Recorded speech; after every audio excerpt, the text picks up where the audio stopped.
Մասիս քաղաքի Արարատյան փողոցում գործող գազալցակայանի դիմաց հուլիսի 3-ին կեսգիշերն անց բախվել են 44-ամյա բնակչի Ford Fusion-ն ու 33-ամյա բնակչի Opel Magnish-ի ավտոմեքենաները։ Բախման հետևանքով Opel-ի երկու կինուղևորները մարմնական վնասվածքներով տեղափոխվել են Էրեբունի բժշկական կենտրոն, իսկ 4-ամյա փոքրիկը տեղում մահացել է։ Վարորդները ենթարկվել են սթափության փորձաքննության, պարզվել է Ford Fusion-ի վարորդը ոչ սթափ է եղել։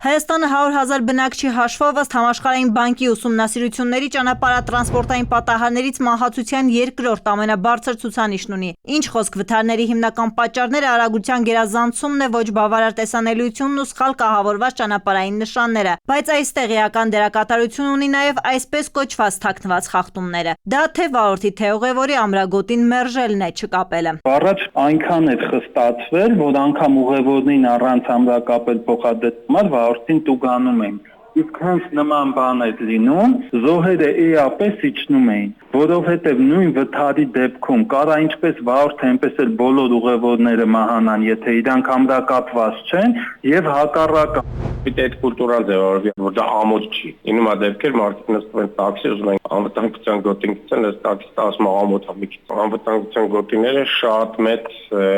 շանս են տալիս վթարի ժամանակ կենթանի մնալու։ Երբ որ մեքենան գողաշրջվում է, օրինակ, եթե անվտանգության գցած է,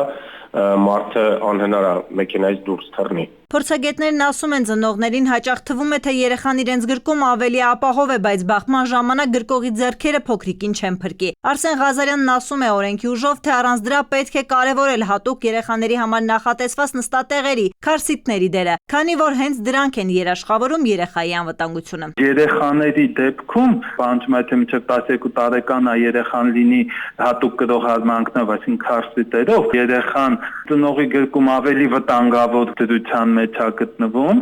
քան թե ուղղակի դրված լիներ նստահնին, որովհետև այդ դեպքում կտրուկ արգելակման շրջադարձերի ժամանակ կարա ուղղակի ծնողի ծանրությամբ ճզմվի։